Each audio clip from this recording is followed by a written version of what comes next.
আয়োজিত আজকের এই তাফসীরুল কোরআন মাহফিলে মুআজ্জাজ মুহতারাম সম্মানিত সভাপতি, আমন্ত্রিত উলামায়ে কেরাম, সম্মুখপানে বসা অত্র এলাকার দিনদার পরহেজগার যুবক ভাইয়েরা, মুরব্বী বাবাজিরা, স্নেহের কচি কাছে পর্দানিশীন পরম শ্রদ্ধেয় মা বোনেরা, মহান রব্বুল আলামিনের অশেষ মেহেরবানিতে যিনি এখানে আসার তৌফিক দান করেছেন, সেই মহান রব্বুল আলামিনের দরবারে লাখ কোটি শুকর গুজারি হচ্ছে। সকলে জবান করে বলছে আলহামদুলিল্লাহ, আর একটু জোরে বলে আলহামদুলিল্লাহ। দরুদ ও সালাম বর্ষিত হোক বিশ্ব নবী, প্রিয় নবী, সর্বকালের সর্বযুগে সর্বশ্রেষ্ঠ আদর্শ, বিশ্ব মানবতার হেদায়েতের কান্ডারি, মুক্তির দিশারি, নির্যাতিত নিপীড়িত মানুষের বন্ধু জনাবে মুহাম্মদুর রাসূলুল্লাহ। জবান করে বলি সাল্লাল্লাহু আলাইহি ওয়াসাল্লাম। আল্লাহর দ্বীনের জন্য, সত্যের জন্য, কোরআনের জন্য যারা জালিমের ফাঁসির মঞ্চকে হাসি মুখে গ্রহণ করেছে, যুগের শ্রেষ্ঠ মর্দে মুজাহিদদের জন্য দোয়া করছি, আল্লাহ তাআলা তাদের সকলকে শহীদ হিসেবে কবুল করুন, বলেন আমিন। প্রিয় ভাইরা, আমাকে কি আপনারা কখনো দেখেছেন? না। এখানে আজকে আসার জন্য যিনি সুযোগ করে দিয়েছেন, যিনি আপনাদেরই কৃতি সন্তান, আপনাদেরই ভাই ভাতিজা, বিশিষ্ট আলেম দ্বীন, কারি মুফতি মাওলানা আব্দুল আজিজ হাফিজাহুল্লাহ, একই সঙ্গে চলাফেরা। আমি আপনাদের এই কুড়িগ্রাম জেলার নাগেশ্বরী উপজেলা, আপনাদের এই নাগেশ্বরী উপজেলায় অনেক জায়গায় এসেছি, কোচাকাটা এসেছি, মাদারগঞ্জে এসেছি, আবার আরো আশেপাশে অনেক জায়গায় এসেছি। তখন পরিবেশটা ছিল একেবারে খুব উত্তপ্ত মরুভূমির মতো, কিন্তু এখন সময়টা একটু ভালো কিনা বলেন, ভালো কিনা? এই জন্য আমরা আমাদের আলোচনার শুরুতে আমরা ভূমিকা ছাড়া কথা বলবো ইনশাআল্লাহ। আমি আপনাদের সামনে সূরাতুল আহজাবে একেবারে একটা পরিচিত আয়াত 21 নম্বর আয়াতে কালিমা তেলাওয়াত করেছি। আয়াতের অর্থ হলো, আল্লাহ তাআলা বলছেন, لقد كان لكم في رسول الله أسوة حسنة لمن كان يرجو الله واليوم الآخر وذكر الله كثيرا। যারা আল্লাহকে বিশ্বাস করে, পরকালকে বিশ্বাস করে এবং আল্লাহকে বেশি বেশি মনে করে, তাদের জন্য উত্তম আদর্শ হলো মুহাম্মাদুর রাসূলুল্লাহ সাল্লাল্লাহু আলাইহি ওয়াসাল্লাম। এটা হলো আজকের আলোচনার শিরোনাম। তাহলে উত্তম আদর্শকে বলে মুহাম্মাদুর রাসূলুল্লাহ সাল্লাল্লাহু আলাইহি ওয়াসাল্লাম কাদের জন্য? যারা আল্লাহকে বিশ্বাস করে, যারা পরকালকে বিশ্বাস করে আর আল্লাহকে বেশি বেশি মনে করে, তাদের জন্য উত্তম আদর্শ হলো মুহাম্মদ সাল্লাল্লাহু আলাইহি ওয়াসাল্লাম। প্রিয় ভাইরা আমার, এখানে আমরা যারা উপস্থিত আছি, বলেন তো দেখি আমাদের পরিচয়টা কি? বলেন মুসলমান। প্রথম নাম্বার যে নারী পরিচয় হলো আমরা মানুষ। জোরে বলেন, আমরা কি? মানুষ। আল্লাহ তাআলার কাছে প্রথম নাম্বার বক্তব্য হলো মানুষ। এই মানুষগুলো ক্লাসে বিকাশন হয়ে গেছে, বিভিন্ন ভাগে ভাগ হয়ে গেছে। মানুষের মধ্যে থেকে 3 শ্রেণীর মানুষ হলো 4 প্রকার। 3 শ্রেণীর মানুষ হলো স্থায়ীভাবে জাহান্নামে, আর 1 প্রকারের মানুষ হলো জান্নাতি। আমার আলোচনার বিষয় হলো এই 4 প্রকারের মানুষ কারা, আর রাসূলুল্লাহর আদর্শ মানলে লাভ কি, না মানলে ক্ষতি কি? এই সময়ের মধ্যে কয়েকটা পয়েন্টে আমি কথা বলার জন্য আমি চেষ্টা করব। প্রথম নাম্বার, মানুষের মধ্যে থেকে পরিচয় হলো সবাই আমরা মানুষ।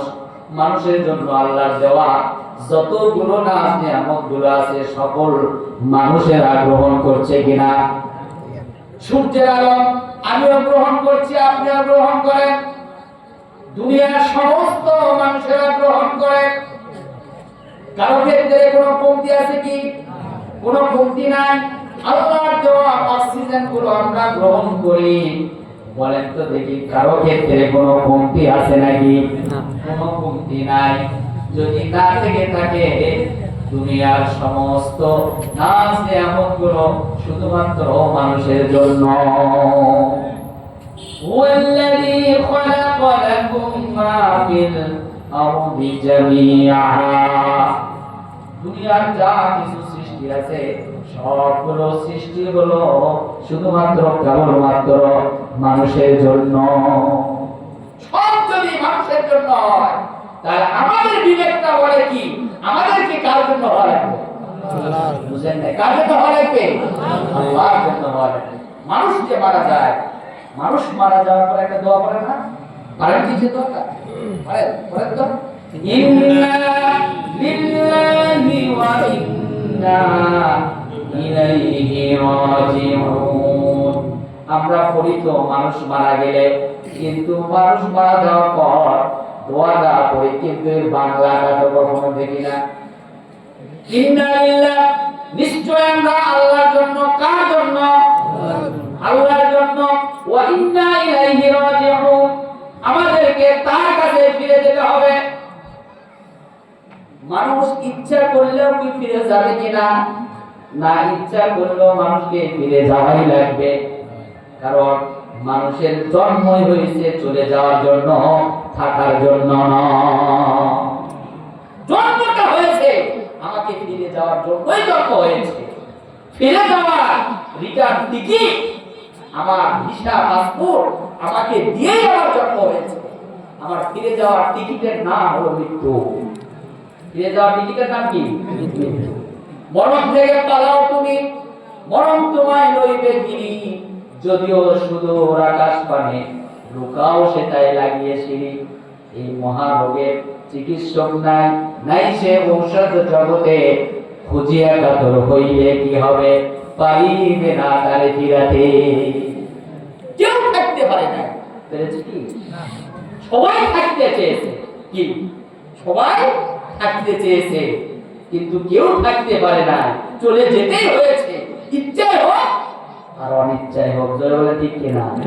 যদি আমাকে চলে যেতেই হয়, তাহলে আমি আগেই আল্লাহ আমাকে বলছি ইন্না লিল্লাহ, নিশ্চয় কি আল্লাহর জন্য। আমি কি আসলে আল্লাহর জন্য হতে পেরেছি? আমি তো আল্লাহর জন্য হতে পারি নাই।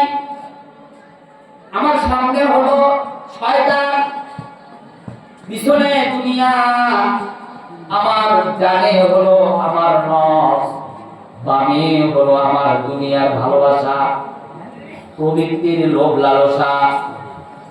আমার চতুর্দিকে হলো আমার অঙ্গ প্রত্যঙ্গ, আর উপরে হলেন আল্লাহ।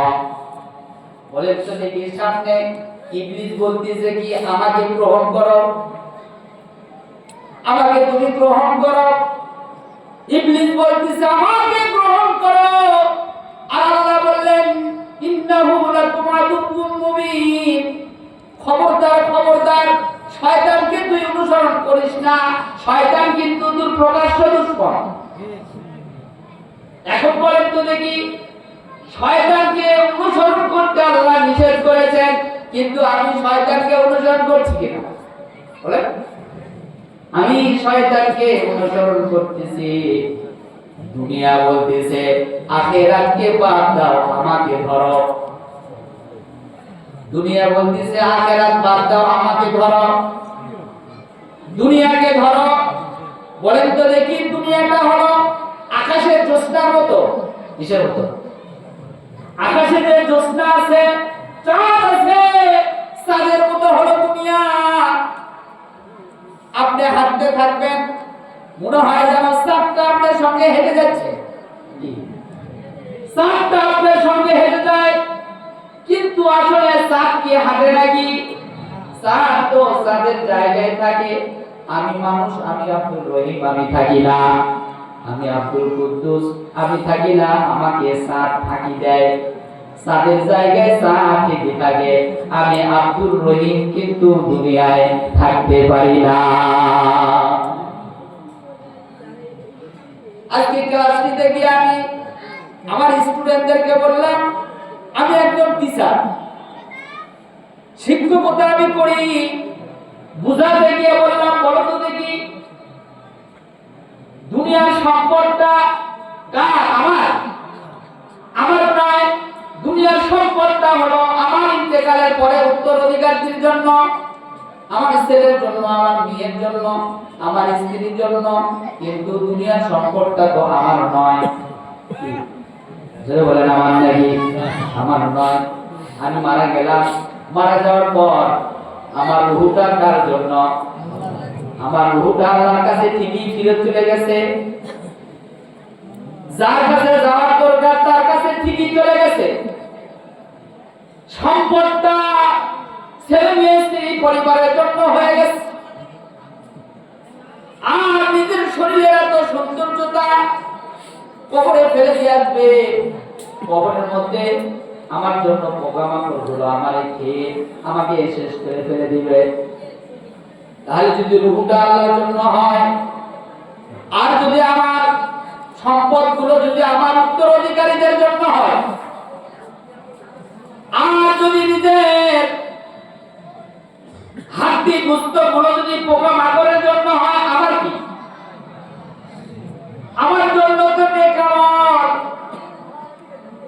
সবচাইতে কাছে কি মানুষের বলেন তো? বলতে পারেন সবচাইতে কাছে? সবচাইতে কাছে হলো মরণ, সবচাইতে কাছে হলো মৃত্যু, সবচাইতে দূরে কি বলেন? সবচাইতে দূরে হলো কবর, সবচাইতে কাছে হলো মৃত্যু, সবচাইতে দূরে হলো কবর। সম্পদ করে থাকলো, রূহটা আল্লাহর কাছে চলে গেল, আর নিজে দেহটা কবরের মধ্যে পোকামাকড় খেয়ে ফেলে দিল। আর যেটা আমার নেক আমল দূরের সফরের জন্য প্রয়োজন, ওটাই আমার অভাব। আমি আমার স্টুডেন্টদেরকে বললাম, বলো তো দেখি যেটা প্রয়োজন নাই সেটা আমার বেশি না কম? বলো ওটাই বেশি।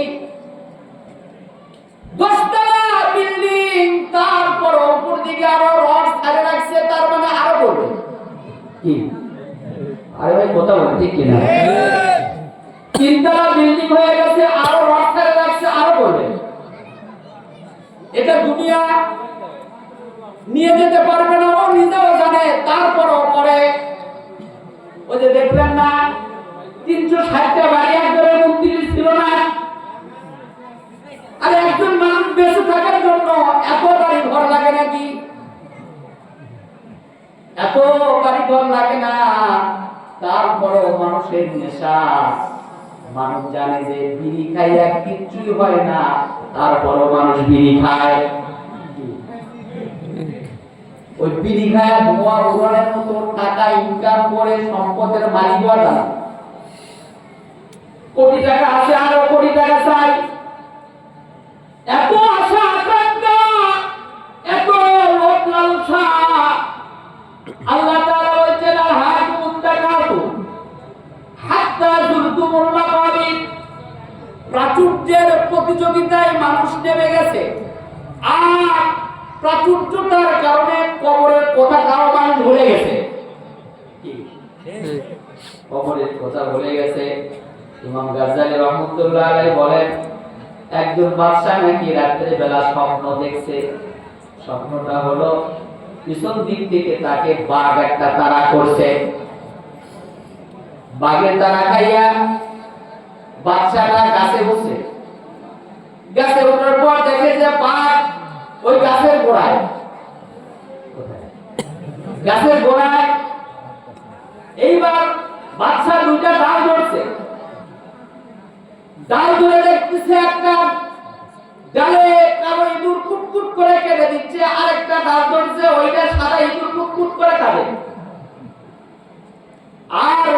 দিকে তাকায় দেখে যে একটা গর্ত, গর্তের মধ্যে যেন আগুন দাউ দাউ করতেছে। আর উপরের দিকে তাকায়, মাঝে মাঝে দুই এক ফোঁটা করে মধু তার মুখের মধ্যে পড়ে। বাদশা স্বপ্ন দেখার পর আলেমদেরকে ডেকে বলতেছেন, আমি স্বপ্ন দেখেছি, স্বপ্নের ব্যাখ্যাটা কি হবে আমার একটু জানা।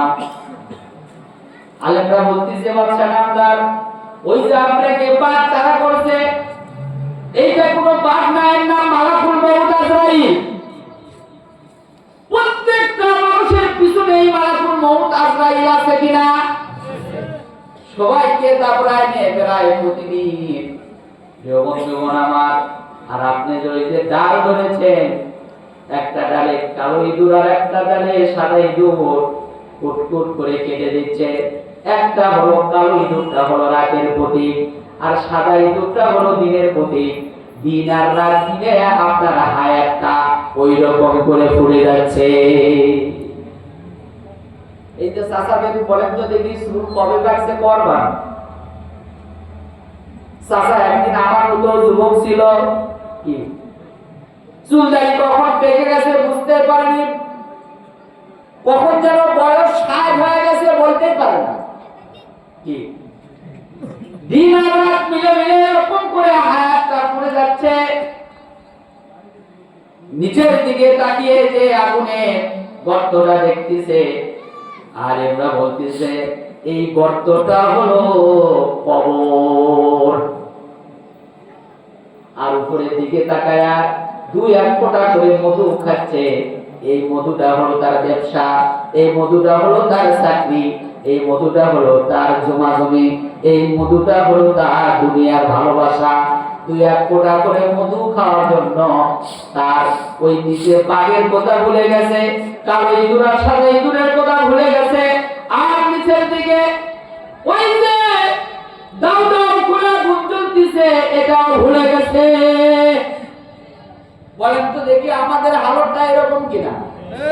বলেন। ভাই, আমি যে কথাটা বোঝানোর জন্য এই পর্যন্ত নিয়ে আসলাম, তাহলে আমাদেরকে কার জন্য হওয়া লাগবে?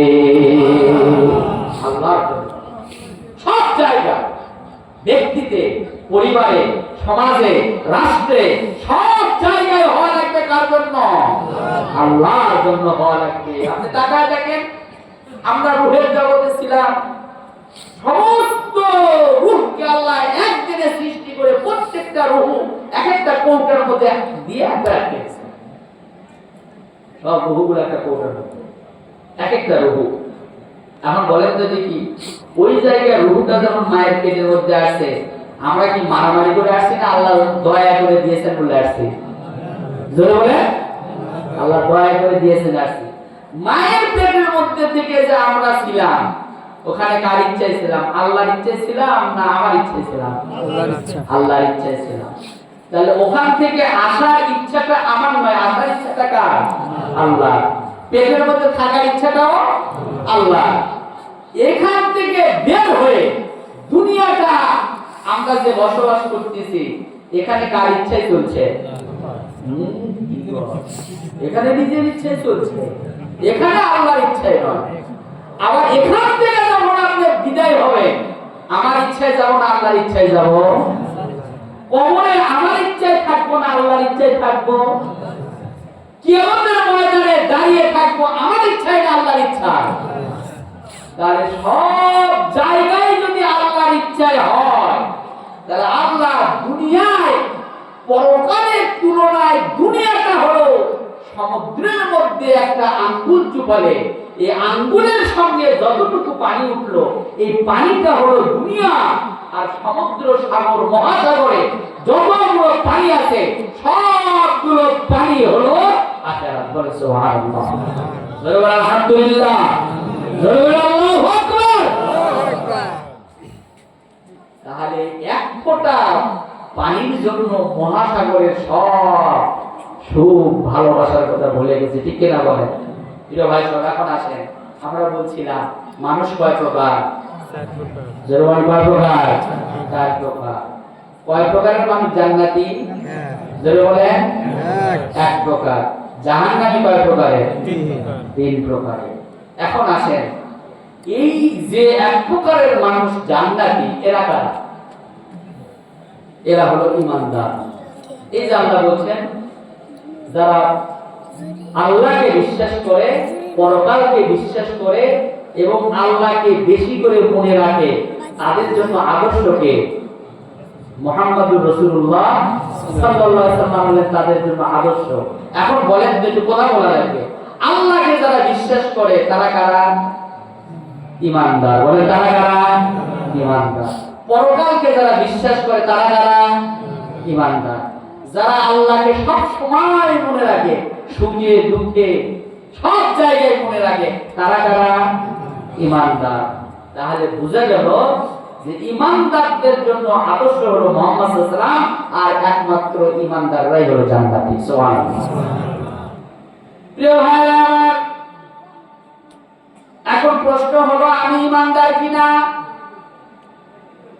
আমি ঈমানদার বলে দাবি করলে হবে না। কোরআন যদি বলে আমি ঈমানদার, তাহলে আমি ঈমানদার, হইলে আমি ঈমানদার নই। নবী সাল্লাল্লাহু আলাইহি সাল্লাম বলেছেন লা ইয়াদখুলুল জান্নাতা হাত্তা তুমিন, ঈমানদার ছাড়া কেউ জান্নাতে যেতে পারবে না।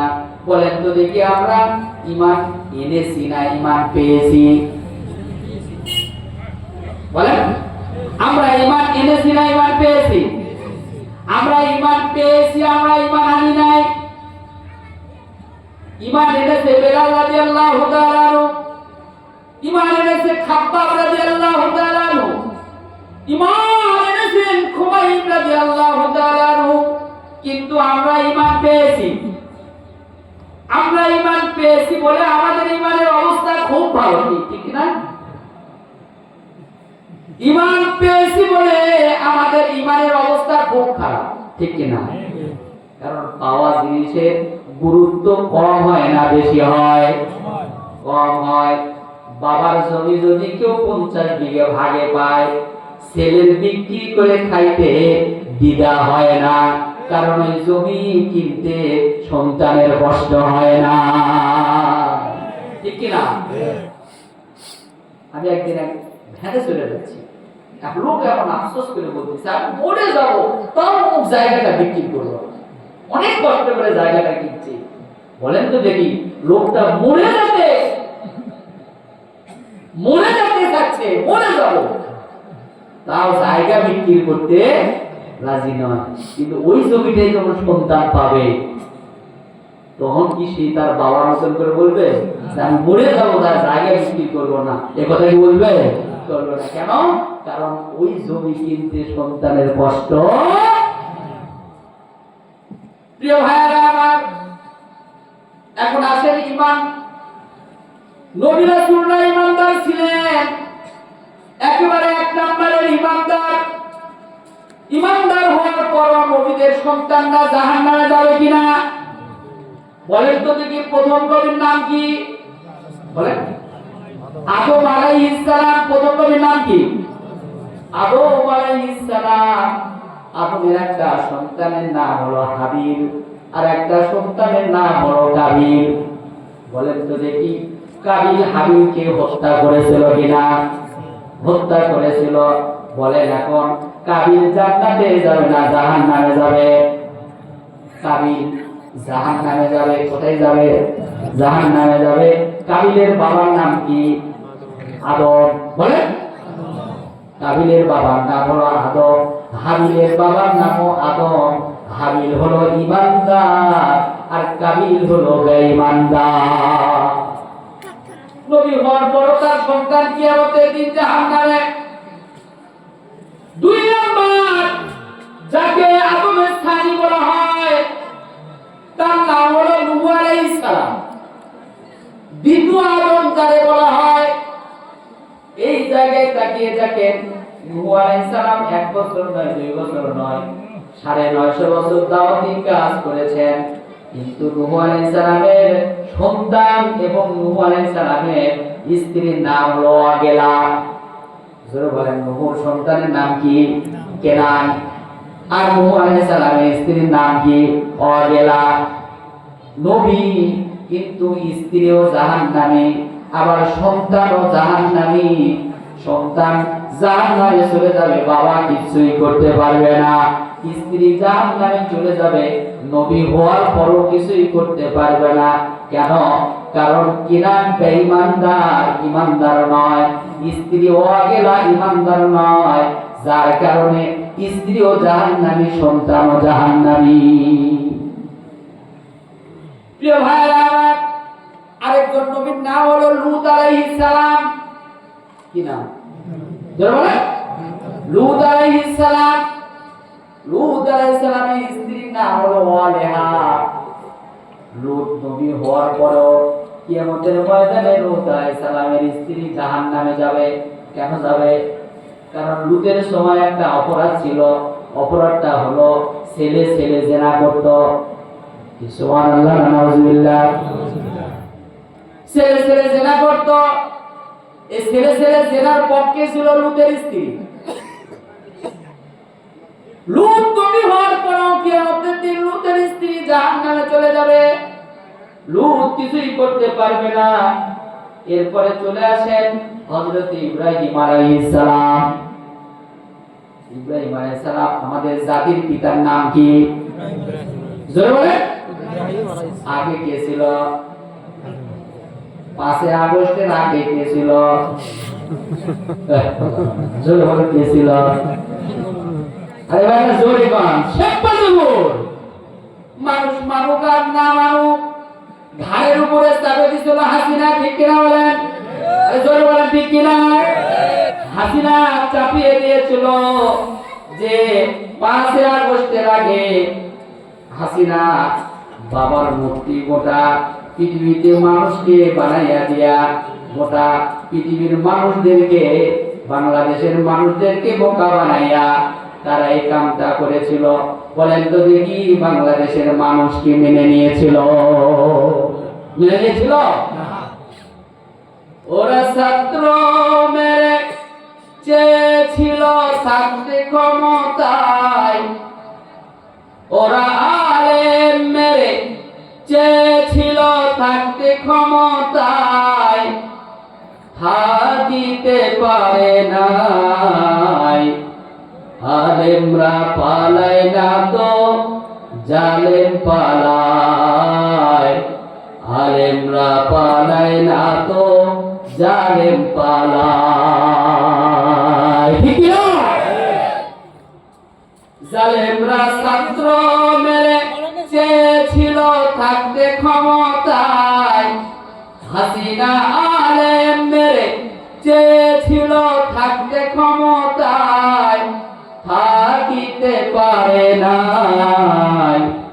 আলেমরা পালায় না তো জালেম পালায়, আলেমরা পালায় না তো জালেম পালায়। আমার দেশের জনগণ 5 আগস্ট হয়ে গেল জালিমের পতন। ঠিক না? আমার দেশের জনগণ 5 আগস্ট হয়ে গেল হাসিনার পতন। সময় ছিল 45 মিনিট, গণভবন না ছাড়িলে হইতো রে ফিনিশ। সময় ছিল 45 মিনিট, গণভবন না ছাড়িলে হইতো রে ফিনিশ। ইঁদুরের গর্ত নাই, পালাবি কোথায়? ইঁদুরের গর্ত নাই, পালাবি কোথায়? তাই দিল্লি চলে যায়। আলেমরা পালায় না তো জালেম পালায়, আলেমরা পালায় না তো জালেম পালায়। হাসিনা ছাত্র মেরে চেয়েছিল থাকতে ক্ষমতায়, জালেমরা আলেম মেরে চেয়েছিল থাকতে ক্ষমতায়, থাকিতে পারে নাই। আলেমরা পালায় না তো জালেম পালায়, আলেমরা পালায় না তো জালেম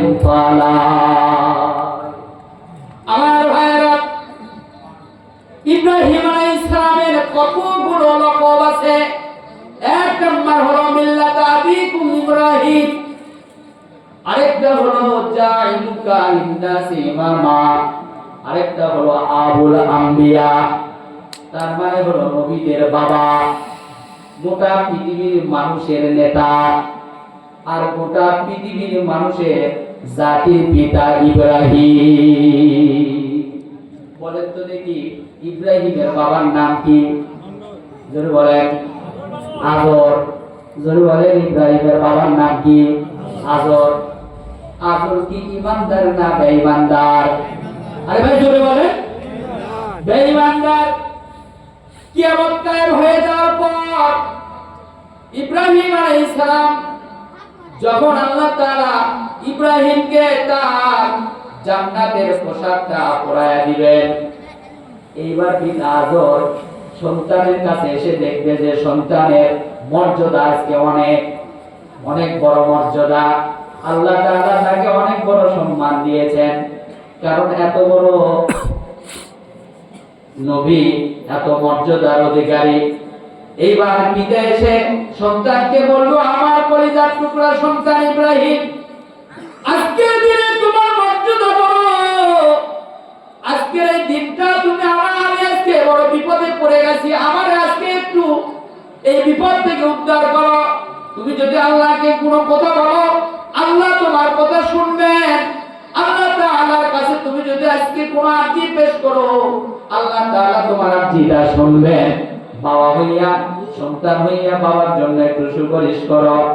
ইব্রাহিম আলাইহিস সালাম, কারণ নবীরা তো হিংসুক নয়, নবীরা হলো দয়াবান, নবীদের দিল হলো রহম দিল। নবীরা শত্রুদেরকে কাছে পাওয়ার পর ক্ষমা করে দেয়। নবীদের মনের মধ্যে আল্লাহ কোনো হিংসা বিদ্বেষ রাখে নাই। ইব্রাহিম আলাইহিস সালাম আল্লাহ তাআলার কাছে এবার দোয়া করতেছে, আল্লাহ আমার বাবার জন্য একটু সুপারিশটা কবুল করো। আমার বাবা আজকে বড় বিপদে পড়ে গেছে। আল্লাহ তাআলা ইব্রাহিমকে ডাক দিয়ে বলবেন, ও ইব্রাহিম, তোমার ওই দিনের কথা মনে নাই যেই দিন তোমাকে নমরুদ একেবারে উলঙ্গ কইরা অগ্নিকুণ্ডের মধ্যে ফেলে দিচ্ছিল? সেই দিন তুমি আফসোস করে আমার কাছে ডাক দিয়ে বলতেছিলে, আল্লাহ তাআলা দেখো, দুনিয়ার বাবা সন্তানদেরকে যত উপকার করে, সন্তান যতই অপরাধী হোক, কিন্তু আজকে আমার বাবা নমরুদের পক্ষ অবলম্বন কইরা আমার বাবা আজকে আমারে বড় বিপদে ফেলানোর জন্য, আমার অগ্নিকুণ্ডে জড়ানোর জন্য আমার বাবা আজকে নমরুদের পক্ষ অবলম্বন কইরা কাজ করতেছে। ও মালিক, তুমি তাকায় দেখো আজকে আমার বাবার কর্মকাণ্ডটা। আল্লাহ তাআলা ডাক দিয়ে বলেন, ইব্রাহিম, ওই দিনে তোমার ওই মামলাটা আমার আদালতে আমি এন্ট্রি করে রেখেছি। তোমার বাবার ব্যাপারে আজকে কোনো সুপারিশ কবুল হবে না, কারণ তোমার বাবা ছিল একজন মুশরিক, ইমানদার ছিল না। ইমানদার না হইলে তার কোনো দোয়া কবুল হবে না, তার জন্য কোনো মাগফিরাত কামনা হবে না। ইব্রাহিমকে বলা হবে, দেখো সামনের দিকে তাকায় দেখো, কে? তাকায় দেখবে বাবা নয়, যেন সামনে শুকর ঘোরাঘুরি করতেছে। এত বড় নবী আল্লাহ তাআলা যারা তো মর্যাদা দিলেন, কিয়ামতের ময়দানে যাকে জান্নাতের সর্বপ্রথম আগে পোশাক পরিয়ে দিবেন, তার মতো এত বড় নবী, এত বড় দামি নবী, তারপর তার সন্তান কোনো উপকার বাবার জন্য কিছুই করতে পারবে না। বলেন তো দেখি, বাবার কি নাই? ঈমান নাই। বাবার কি নাই? ঈমান নাই। শেষের দিকে তাকিয়ে দেখেন তো, মুহাম্মদ সাল্লাল্লাহু আলাইহি সাল্লামের চাচা আবু তালেব, আব্দুল মুত্তালিবের হলো 11টা সন্তান, ছেলে সন্তান, কন্যা সন্তান হলো 5টা। এই হলো 16টা সন্তান আব্দুল মুত্তালিবের। 16টা সন্তানের মধ্যে থেকে 5টা কন্যা সন্তান সবাই ইসলাম কবুল করেছিলেন, সুবহানাল্লাহ। আর 11টা ছেলে সন্তানদের মধ্যে 3টা কোয়ালিটি ছিল। 3টা কোয়ালিটির মধ্যে 1 নাম্বার কোয়ালিটি হলো ঈমান গ্রহণ করেছেন, আবার দ্বীনের জন্য জীবনটা দিয়ে শহীদ হয়ে গেছে। তার নাম হলো আব্দুল মুত্তালিবের সন্তান আমির হামজা। এটা হলো একটা কোয়ালিটি। ঈমান গ্রহণ করেছে, আবার ইসলাম জন্য জীবনও দিয়েছেন। উহুদের ময়দানে কাফেরদের কত রাগ ছিল। আমির হামজা রাদিয়াল্লাহু তাআলা আনহু বদরের যুদ্ধের দিনে তার মাথার উপরে একটা লোহার হেলমেট ছিল। লোহার হেলমেটের সঙ্গে একটা উট পাখির পালক ছিল। আর আমির হামজা এমন বীর ছিল, দুই হাত দিয়ে তিনি তরবারি চালাতে পারতেন, দুই হাত দিয়ে তরবারি চালাইতেন। বদরের যুদ্ধের দিনে সবচাইতে কুরাইশদেরকে বেশি হত্যা করেছে আমির হামজা। ওই জন্য টার্গেট ছিল, কাফেরদের টার্গেট ছিল আমির হামজাকে যে কোনো মূল্যে দুনিয়া থেকে বিদায় করে দেওয়া লাগবে।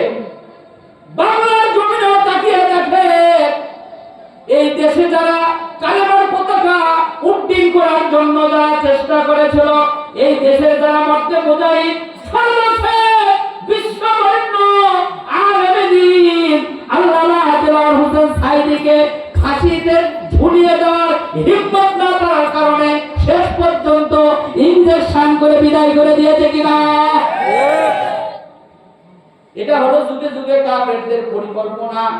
দেখে যে কারা আমাদের শত্রু, আগে তাদেরকে বিদায় করা লাগবে। আমির হামজাকে মারার জন্য একদিন নয়, দুই দিন নয়, 6 মাস পর্যন্ত ট্রেনিং দিয়েছে। প্রিয় ভাইরা আমার, আমির হামজা শহীদ হয়ে গেছে। কাফেরদের মনের রাগ মিটে নাই। মানুষ কত বড় খারাপ হইলে মরে যাওয়া মানুষের হাতের অঙ্গ প্রত্যঙ্গ গুলো কেটে কেটে মালা বানাতে পারে, নাক কাটতে পারে, কান কাটতে পারে। এমনকি তার জীবনীতে এসেছে আমির হামজা লজ্জাস্থান পর্যন্ত কেটে কেটে টুকরা টুকরা করে ফেলে দিয়েছে। শুধু তাই নয়, বুকটা চিরে একেবারে কলিজা পর্যন্ত চাবিয়েছে। মরতেই হবে যখন শহীদি মরণ দিও আমাকে, মরতেই হবে যখন শহীদি মরণ দিও আমাকে। শাহাদাত জানি শুধুই জীবন, শাহাদাত জানি শুধুই জীবন, এ জীবন দিও আমাকে, মরতেই হবে যখন শহীদি মরণ দিও আমাকে। জরুর আমিন, আর জরুর আমিন। প্রিয় ভাইরা, আমির হামজা শহীদ হয়ে গেছে। নবীজি তখন আমির হামজার চেহারার দিকে তাকিয়েছেন। তার এই দৃশ্য দিকে তাকানোর পর আল্লাহ রাসূল এত পরিমাণ কেঁদেছিলেন সেই দিন, তার দাড়ি মোবারক পর্যন্ত চোখের পানি দিয়ে ভিজে গিয়েছিল। আর এত জোরে জোরে ফুঁপিয়ে ফুঁপিয়ে কাঁদতেছিলেন যেন দূর থেকে আল্লাহ রাসূলের কান্নার শব্দটা শোনা যাচ্ছিল। আল্লাহ রাসূল এমন করে আমির হামজার জন্য কাঁদতেছিলেন। আল্লাহ রাসূল আমির হামজা দৃশ্য দেখে বললেন, আমার চাচা আমির হামজা কিয়ামতের দিন আল্লাহ তাআলা তাকে জান্নাতে সাইয়্যিদুশ শুহাদা বানাবেন। তার মানে শহীদদের নেতা হলো আমির হামজা। প্রিয় ভাইরা আমার, আব্দুল মুত্তালিবের দ্বিতীয় নাম্বার সন্তানের কোয়ালিটি হলো ঈমান আনে নাই, কিন্তু দ্বীনের জন্য কাজ করেছেন, সহযোগিতা করেছেন। তার নাম হলো আবু তালেব। তার নাম কি? আবু তালেব। বলেন তো আবু তালেব ঈমানদার না কাফের? কাফের। আবু তালেব ঈমানদার নয়, কাফের। পৃথিবীতে কোনো মানুষের নাম ফেরাউন পাবেন না। কি আছে? আবু জেহেল আছে, নমরুদ আছে, নাই। কিন্তু বহুত মানুষের নাম পাবেন যার নাম আবু তালেব। মানুষ জানে, নিজেও জানে যে আবু তালেব ঈমানদার নয়, তারপরও মানুষ আবু তালেবের নাম রাখে। কারণ আল্লাহ তাআলা এই নামের প্রতি এমন মহব্বত দিয়েছেন যে মহব্বতের কারণে দুনিয়ার সমস্ত মানুষ আল্লাহ রাসূলের সাথে মহব্বত রাখার কারণে ওই নামের প্রতি আল্লাহ তাআলার একটা রহমত আছে। কাফের হইলেও মানুষ তার নাম আবু তালেব রাখে। আরেকটা ছিল কে? আব্দুল মুত্তালিবের আরেকটা সন্তানের কোয়ালিটি হলো ঈমানও আনে নাই, আবার করে নাই, কিন্তু বিরোধিতা করেছে। তার নাম হলো আবু লাহাব। বলেন তার নাম কি? আবু লাহাব। কোরআনের মধ্যে 10 জন কাফেরের নাম আছে। কয়জন কাফেরের নাম? 10 জন কাফেরের নাম। কোন কাফেরের নামের সূরা নাই। ফেরাউনের নামে সূরা আছে, নমরুদের নামে সূরা আছে, কোন কাফেরের নামে সূরা নাই। একজন কাফেরের নামে সূরা আছে, তার নাম আবু লাহাব। সূরাতুল আবু লাহাব আছে কিনা? তার মানে কি? আবু লাহাব এমন বেয়াদবি করেছে বিশ্ব নবীর সঙ্গে, কারণ সহযোগিতা করে নাই। বেয়াদবির মাত্রা চরম আকার হওয়ার কারণে আল্লাহ তাআলা একজন কাফেরের নাম দিয়ে সূরা দিয়েছেন, তার নাম হলো আবু লাহাব। তাহলে বলেন তো দেখি, মানুষ কয় প্রকার? জোরে বলেন। 4 প্রকার। কয় প্রকারের মানুষ জান্নাতি? 1 প্রকারের মানুষ জান্নাতি। এতগুলো উদাহরণ দিলাম, কারণটা কি? নবী হওয়ার পরও স্ত্রী জাহান্নামী, ঈমান নাই। নবী হওয়ার পরও সন্তান জাহান্নামী, ঈমান নাই। নবী হওয়ার পরও স্ত্রী জাহান্নামী, ঈমান নাই। নবী হওয়ার পরও বাবা জাহান্নামী, ঈমান নাই। নবী হওয়ার পরও আবার ভাতিজা চাচা জাহান্নামী, ঈমান নাই। এখন আমাদের দিকে তাকায় দেখেন তো, আমার বাপ কি নবী নাকি? আমার বাবা নবী নয়, আমার চাচা নবী নয়, আমার দাদা নবী নয়, আমার জ্যাঠা নবী নয়, আমরা তো নবীর সন্তানও নই, কিন্তু আমাদের ঈমান আছে। এখন দেখেন তো দেখি, কোরআনের ইসিজি দিয়ে একটু প্রমাণ করে দেখি ঈমান মানে কি, বিশ্বাস। ঈমানের প্রথম নাম্বার কোয়ালিটি হলো ঈমানদাররা কোরআনের কথা শুনবে আর মেনে নেবে।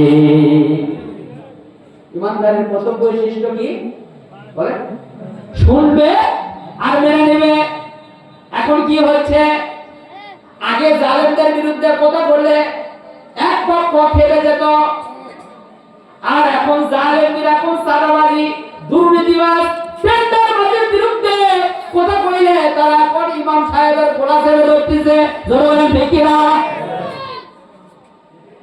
তার মানে ঈমানের প্রথম নাম্বার কোয়ালিটি হলো শুনবে আর মেনে নেবে, কোন রকমের আপত্তি করবে না। 2 নাম্বার কথা হলো ঈমানদার কারা? আল্লাহ রাব্বুল আলামিন ঈমানদারের কয়েকটা কোরআনের আয়াত দেখেন তো আপনাদের পরিচিত কিনা, মনে আছে কিনা? সূরা বাকারার প্রথম পারার শেষ পৃষ্ঠায় আল্লাহ তাআলা বলেছেন, ইয়া আইয়ুহাল্লাযীনা আমানু ইয়া আইয়ুহাল্লাযীনা আমানুস্তাঈনু বিস-সাবরি ওয়াস-সালাহ ইন্নাল্লাহা মা'আস-সাবিরিন। ঈমানদারদের কাজ হলো 2টা। আল্লাহর কাছ থেকে কিছু নিতে চাইলে 2টা জিনিস লাগবে, ধৈর্য লাগবে আর নামাজ লাগবে। কি লাগবে? নামাজ আর ধৈর্যের মাধ্যমে আল্লাহর কাছ থেকে নেবেন। না কোনো খানকার কাছে যাবেন, কোন বাবার কাছে কিচ্ছু নাই, সব বাবা ফাঁকা, যা আছে সব কার কাছে আছে? কার কাছে আছে? আল্লাহর কাছে আছে। আল্লাহর কাছ থেকে নিতে চাইলে 2টা জিনিস লাগবে। যদি ঈমানদার হন তাহলে নামাজ লাগবে। নামাজ আছে যার, ঈমান আছে তার। নামাজ নাই যার, তার ঈমান নাই। যতই গর্ব করুন, কারণ নবীজি বলেছেন, যে ব্যক্তি মসজিদে যেতে দেখো তোমরা ওই লোকটাকে নামাজিওয়ালা বলে সাক্ষী দাও। মসজিদে আযান হয় অথচ মসজিদের সামনে দিয়া গরু ছাগলের মতন হাইটে যায়। কি মসজিদে আযান হয়, মসজিদে টাকা দিয়া মসজিদে টাইলস লাগায় দিব, মসজিদে টাকা দিব, মসজিদে ফ্যান দিব, কিন্তু নামাজ পড়বো না। কি আজব কথা! মসজিদে নামাজ পড়বে কিন্তু যায় শুক্রবারের দিন, আবার যায় কখন? সবার শেষে ইমাম সাহেব যখন খুতবা দেয় তখন যায়। এক লোকের নাকি ওরকম সন্তান হয় না, এক বিষয় হুজুরের কাছে গেছে, যা বলছে যে বাবা আমার তো সন্তান হচ্ছে না, আমার স্ত্রী তো কোনো আমল আছে কি, একটু আমল করে দিলে কি আমার সন্তান, আমার স্ত্রীর সন্তান হবে। বলে হ্যাঁ হ্যাঁ আমার কাছে। বলে কি? বলে তুমি শয়তানকে ভাত খাওয়াও। কি খাওয়া? বলে শয়তানকে ভাত খাওয়াও। তো এখন বলছি যে হুজুর শয়তান কোথায় পাবো? বলে দেখবা যে মসজিদে সবার শেষে যে যায় আর সবার আগে যাই গেল, বুঝলেন না? সবার শেষে যে যায় আর সবার আগে যে বাইরে হয় কি শয়তান। তো কয়েকদিন ধরে, কয়েক জুমা ধরে দেখলো যে কে যায় আর কে সবার শেষে যায়, সে সবার পাশে বাইরে হয়। অনেক খুঁজে করার পর দেখা গেল যে ওই আপন চাচা যার সাথে 5 বছর ধরে কথা নেই, এ সবার শেষে যায়, সবার আগে বাইরে হয়। এখন হুজুর যেহেতু বলছে শয়তানকে ভাত খাওয়া লাগবে, এই জন্য নিয়ত করে ফেলছে। তো নিয়ত করছে, গল্প কিন্তু হাদিস নয়, আবার বুঝার জন্য বলছি। তো নিয়ত যেহেতু করছে, স্ত্রী পেটেও সন্তানও আসছে। এখন চাচা অনেক লজ্জা শরম ত্যাগ করে চাচাকে বলছে, সালাম করে চাচা কালকে তো আমার বাড়িতে তো তোমার দাওয়াত খাওয়া লাগবে দুপুরে। তো চাচা বলছে চাচা বাবা, চাচার বুকটা ভরে গেছে যে ভাই যে অনেকদিন পর কথা বললো, যাক মনটা ভরে গেছে। তো দাওয়াত দিয়ে নিয়ে যাওয়ার পরে এখন দুপুরে খাওয়া দাওয়া করছে। খাওয়া দাওয়া করার পরে এখন বলতেছে, কে বাবা বহুদিন পর এরকম করে ডাক দিয়ে এত সুন্দর আয়োজনে খাওয়া দাওয়া, ব্যাপারটা কি? বলে চাচা তুমি জানো না যে এরকম তোমার ভাতিজা বলে সন্তান হয় না? আমি একটা হুজুরের কাছে গেছিলাম, তো হুজুর বলছে একটা নিয়তের কথা বলছিল, তো সেই নিয়তটা আমি পূরণ করলাম। বলে কি বাবা সেই নিয়তটা কি? বলে হুজুর বলছিল যে একটু শয়তানকে ভাত খাওয়া লাগবে। তো বলিস কি আমি তো শয়তান? বলে চাচা তুমি শয়তান কিনা তা বলে পারবো না, তো হুজুর বলছিল জুমার দিনে যায় সবাই শেষে যায় আর সবার আগে বের হয়, তাই শয়তান। তো বহু পরীক্ষা নিরীক্ষা করে দেখলাম যে তুমিই প্রতি জুমায় শেষে যাওয়া সবার আগে বের হও। বলেন তো দেখি এরকম লোক আমাদের সমাজে আছে কি নাই? মাল্লা ইউসাল্লি ফালা দীন লাহু, যে ব্যক্তির নামাজ নাই তার দ্বীন ধর্ম ইসলাম বলতে কিচ্ছু নাই, কিচ্ছু নাই। হতে পারে আপনি অনেক বড় লোক, হতে পারে অনেক টাকাওয়ালা, হতে পারে আপনার ছেলে নিয়ে অনেক ভালো কিছু করে, কিন্তু আপনার নামাজ নাই। আল্লাহর রাসূল বলেছেন মাল্লা ইউসাল্লি ফালা দীন লাহু, যার নামাজ নাই তার দ্বীন ধর্ম ইসলাম বলতে কিচ্ছু নাই। প্রিয় ভাইরা আমার, এখানে দুইটা উদাহরণ দিই। তার ঈমান ধরে নামাজ লাগবে আর ধৈর্য লাগবে। নামাজের কথা বলতে গিয়ে আমি দুইটা কথা বলি। হযরত মুসা আলাইহিস সালাতু ওয়াস সালামের যুগে একজন মহিলা এসে বলতেছেন, হে আল্লাহর নবী মুসা, আমি জিনা করেছি, জিনা করার পর আমার পেটে বাচ্চা, এই বাচ্চাটা জন্ম নেওয়ার পর এই বাচ্চাকে আমি আবার আসার দিনে মেরে ফেলতেছি, এটার কোনো ক্ষমা আছে কি নাই? মুসা আলাইহিস সালাম রাগী মানুষ ছিলেন, এত রাগ যে মুসা আলাইহিস সালাম রেগে গেলে তার চুলগুলো খারাপ হয়ে যেত, এমনকি পাখির উপর দিয়ে তার চুলগুলো এমন খারাপ হয়ে যেত। খুব রাগী মানুষ। জানেন না মালাকুল মউতকে তো থাপ্পড় মেরে দিয়েছিলেন, তাও বুখারী শরীফের হাদিস। মুসা আলাইহিস সালাম বলেন ভাগো তাড়াতাড়ি, কারণ তুমি যে অপরাধ করছো, একদিক দিয়ে জিনা করছো, আবার পেটে বাচ্চা, আবার হইতেও হয়েছে, আবার মেরে ফেলছো, অপরাধ ছোট না বড়? জোরে বলেন বড় অপরাধ। কি করা লাগবে? বলে তাড়াতাড়ি ভাগো, হয়তো আল্লাহ তাআলা আসমান থেকে আগুনের বৃষ্টি দিয়ে তোমাকেও শেষ করবে, আমারও শেষ করবে। মহিলাটা ভরাক্রান্ত হৃদয়ে চলে যাবেন। এমন সময় জিবরাইল আমিন এসে বললেন, হে মুসা, আল্লাহর নবী মুসা, আপনি কি জানেন এই মহিলার চাইতে নিকৃষ্ট মানুষ সমাজে আছে? মুসা আলাইহিস সালাম চিন্তা করলেন, বাপ রে বাপ, এর চাইতে খারাপ মানুষ হয় নাকি? বলে হ্যাঁ আছে। বলে সেই মানুষটাকে? বলে যে মানুষটা নামাজ পড়ে না, ওই মানুষটা এই জিনাকারী, এই নারীর চাইতেও সবচাইতে আল্লাহর কাছে নিকৃষ্ট বান্দা। একটা উদাহরণের কথা বললাম দ্বিতীয় নাম্বার উদাহরণ শুনেন, হযরত উমর ফারুক রাদিয়াল্লাহু তাআলা আনহুর সময় একজন মহিলা, তার হাতের মধ্যে শিশি ছিল, তেলের শিশি, যে কোনো কারণে মাটিতে পড়ে গেছে। মাটিতে পড়ে যাওয়ার কারণে সবগুলো মাটির তেল চুষে নিয়েছে। মহিলাটা চলে আসছে উমর রাদিয়াল্লাহু তাআলার কাছে, এসে বলছে, হে আমিরুল মুমিনিন উমর ফারুক, আমার হাতে তেল ছিল, মাটিতে পড়ে গিয়ে সবগুলো তেল চুষে নিয়েছে, বিচার করে দেন।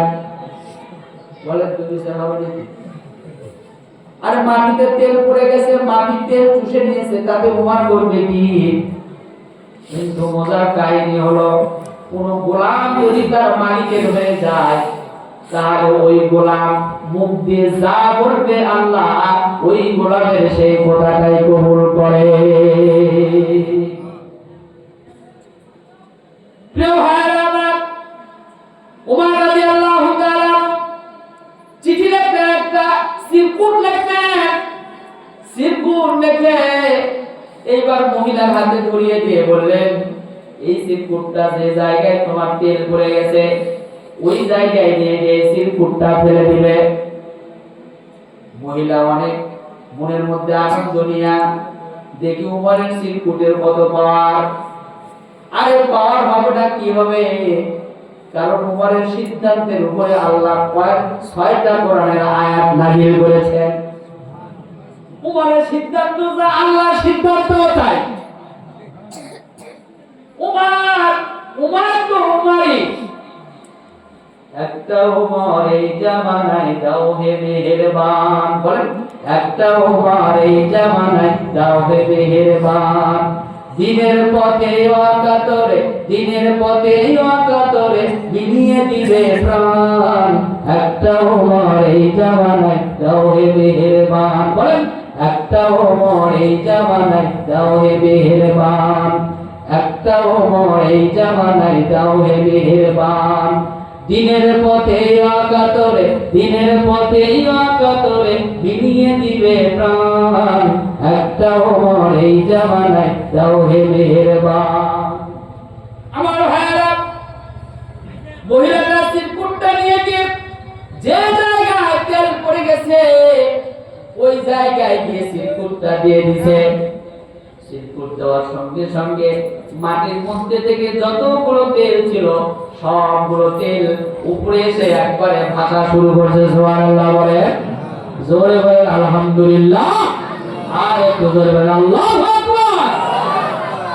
তেলগুলো যখন উপরে জমা হয়ে গেছে, মহিলা তেলগুলো তুলে নিয়েছে শিশির মধ্যে কষ্ট করে।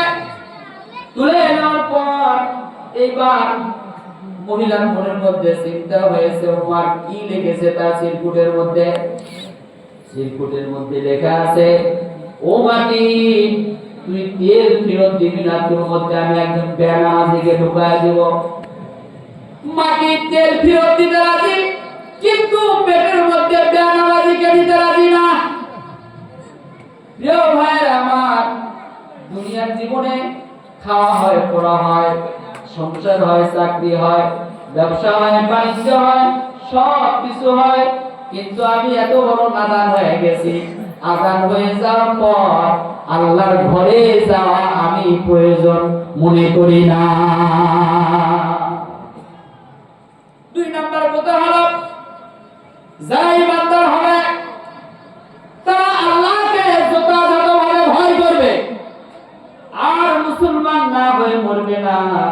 আল্লাহ তাআলা বলে দিয়েছেন, ইয়া আইয়ুহাল্লাযীনা আমানুত্তাকুল্লাহা হাক্কা তুকাতিহি ওয়া লা তামুতুন্না ইল্লা ওয়া আনতুম মুসলিমুন। হে ইমানদারগণ, তোমরা আল্লাহকে ভয় করো যেমন করে ভয় করা উচিত। বান্দার কাছ থেকে ভয় পাওয়া এটা আল্লাহর হক। বান্দা আল্লাহকে ছাড়া কাউকে ভয় করবে না। যদি বলেন আমরা কাকে ভয় করব? আল্লাহকে ভয় করব, আল্লাহ ছাড়া কাউকে ভয় করব না। ভয়টা ঠিক করব কোথায়? ভয়টা আগে ফিট করব আগে হেডকোয়ার্টারে মেন সুইচে, তার মানে হলো আগে আপনার অন্তর। এই জায়গায় আপনি আল্লাহর ভয় সেট করেন, কানে আল্লাহর ভয় সেট করেন, চোখে আল্লাহর ভয় সেট করেন, মুখে আল্লাহর ভয় সেট করেন, হাতে আল্লাহর ভয় সেট করেন, পায়ে আল্লাহর ভয় সেট করেন। তার মানে হলো এই ব্রেনে আল্লাহর ভয় সেট করেন। এই জায়গাগুলো আল্লাহর ভয় সেট করা লাগবে। শুধু টুপি দাঁড়িয়ে আর যুব্বতে আল্লাহর ভয় দেখালে চলবে না, ঠিক কি না? এই আগামী দিন আসতেছে, গোটা বাংলাদেশে একটা গণজোয়ার সৃষ্টি হয়েছে। সবাইকে দেখেছি বারবার, আগামীতে কোরআনকে দেখবে একবার, ঠিক কি না? সবাইকে দেখেছি বারবার, আগামী দিনে টুপিওয়ালাদেরকে দেখবো একবার। দাঁড়িয়ে আছে, টুপি আছে, জুব্বা আছে, কিন্তু ওই যে অন্তরে গিয়ে এমন মার দিয়ে দিলেন যে ইসলাম চায় না, চাঁদাবাজি করবে, টেন্ডারবাজি করবে, টাকা পয়সা লুট করে খাবে, নামাজি আলা নয়, এমন একজন ব্যক্তিকে আপনার মতামতটা দিয়ে আসলেন। বলেন তো দেখি, আপনার এই যে মতামতটা আপনি দিয়ে আসলেন, আপনি নিজেকে যত বড় ইমানদার বলে জাহির করেন, দুনিয়ার মানুষ আপনাকে দাড়ি যুব্ব দেখে ইমানদার বলতে পারে, কিন্তু আল্লাহর আদালতে আপনি প্রকৃত ইমানদার হতে পারেন না, ঠিক আছে? আগামী দিনে গোটা বাংলাদেশে একটা জোর উঠেছে। সবাইকে দেখেছি বারবার, কোরআনকে দেখবো কয়বার? আগামী দিনে আমরা কি কোরআন হাদিসের পক্ষে আছি? আগামী দিনে কি আমরা আরে বরাবর পক্ষে আছি? কারা কারা তো আছি? হাত আল্লাহকে দেখার তো দেখি। নারায়ে তাকবীর, নারায়ে তাকবীর, কোরআন সুন্নাহর আলো আরে বরাবর যেখানে আমরা আছি সেখানে নারায়ে তাকবীর। জিকির করেন সুবহানাল্লাহ আলহামদুলিল্লাহ লা ইলাহা ইল্লাল্লাহ, জোরে সুবহানাল্লাহ আলহামদুলিল্লাহ লা ইলাহা ইল্লাল্লাহ, লা ইলাহা ইল্লাল্লাহ মুহাম্মাদুর রাসূলুল্লাহ সাল্লাল্লাহু আলাইহি ওয়াসাল্লাম। প্রিয় ভাইরা আমার, এরপরে আসে ইমানদার হলে ইসলামের মধ্যে পরিপূর্ণভাবে প্রবেশ করবে। কিছু মানবে আর কিছু মানবে না, তার ইমানদার নাম ইমানদার নয়। আল্লাহ তাআলা বলে দিয়েছেন, ইয়া আইয়ুহাল্লাযীনা আমানু দুখুলু ফিস-সিলমি কাফা ওয়া লা তাত্তাবিউ খুতুওয়াতিশ শাইতান ইন্নাহু লাকুম আদুউম মুবিন। প্রিয় বন্ধুগণ আমার, ইসলামের মধ্যে প্রবেশ করা লাগবে পরিপূর্ণভাবে। একজন বোকা লোক একজন লোককে সবসময় মশা কামড়ায়। একজন বুদ্ধিমান লোকের কাছে গিয়ে বললেন, ভাই আমার এই মশা কামড়ায়, আমার এই মশার কামড় থেকে আমি বাঁচবো কেমনে? উনি বললেন, একটা মশারি কিনো। মশারি কিনো। মশারি কিনলো, কিনে বাড়িতে নিয়ে এসেছে। কয়েকদিন পর আবার গেছে, যাওয়ার পর এইবার আবার বলতেছে যে ভাই তাও তো আমার এই মশা কামড়ায়। কয় মশারি কিনছো? বলে কিনছি। কয় কোথায় রাখছো? বলে বালিশের তলে। বলে বালিশের তলে রাখলে তো মশা তো কামড়াবেই। বলে কি করা লাগবে? বলে টাঙ্গাও। বলে টাঙ্গাইছে। কিছুদিন পরে গিয়ে বলতেছে, ভাই তাও তো মশা কামড়ায়। বলে তুমি কি মশারির মধ্যে রাখো? বলে অর্ধেকটা মশারির মধ্যে, অর্ধেকটা বাইরে।